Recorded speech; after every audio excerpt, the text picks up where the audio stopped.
Ashley, and I'm a board member for Catapult Leadership Society. I first became involved with Catapult when I was looking to volunteer in my own community after volunteering abroad in Rwanda. I was asked to join the Catapult family and focus my efforts on the mentorship and the employment programs. I'm passionate about career coaching because I didn't have a lot of support after high school, and I really understand how overwhelming of a process it can be.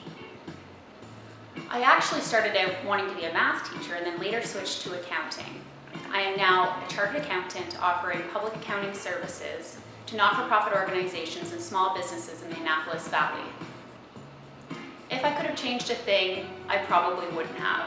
Every wrong turn that I've taken has made me grow in a way that I otherwise wouldn't have. Last session, we talked about identifying options. This session, we're going to help you further research some of these potential career choices you have identified. You may also stumble across other potential careers throughout your research that you may not have considered. Keep an open mind and don't be afraid to go back to step 1 and step 2 to reevaluate if you're not happy with what you find.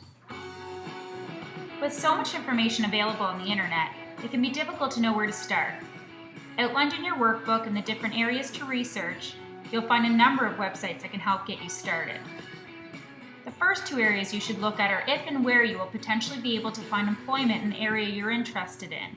Things that may affect the availability of jobs could be changes in the global economy, technology, and perhaps just the fact that more people are trained to do a job that you may be interested in. You also want to identify where you want to work, whether it is staying close to home to be near friends and family, or working abroad to meet new people and experience a different culture.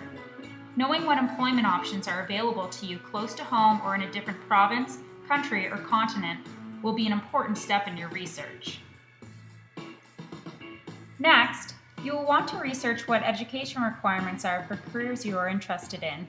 Once you know what these requirements are, you will be able to narrow down your career choices. You will also need to consider doing research on different universities or colleges that offer the programs which are required for your career choices. At this time, you should be able to get a rough estimate of costs and think about how you are planning to fund your education, perhaps by way of student loans, working part-time, scholarships, or a combination of these. Also, take into account how much you can expect to earn in the profession of your choice, which we cover under How Much Will I Make section of your handbook. This will be especially important if you are relying heavily on student loans for your education.